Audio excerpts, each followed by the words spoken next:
পহেলা বৈশাখ উদযাপনের উৎসবমুখর পরিবেশ প্রমাণ করে দেশে একটি মুক্ত পরিবেশ তৈরি হয়েছে, এমন মন্তব্য করেছেন তথ্য ও সম্প্রচার মন্ত্রী জহিরুদ্দিন স্বপন।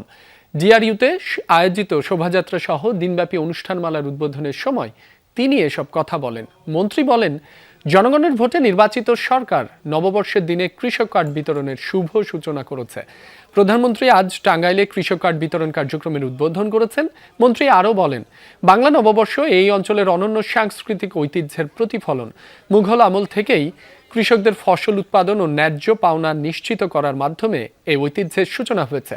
কৃষি অর্থনীতি দেশের মূল ভিত্তি, তাই কৃষি অর্থনীতিকে শক্তিশালী করতেই সরকার কৃষক কার্ড কার্যক্রম চালু করেছে। এই পঙ্গু অর্থনীতিকে আবার নিজ পায়ে দাঁড় করানো, সে কারণেই কৃষক এবং কৃষি অর্থনীতিকেই আমাদের সকল তৎপরতার কেন্দ্রবিন্দুতে আমরা পরিণত করেছি।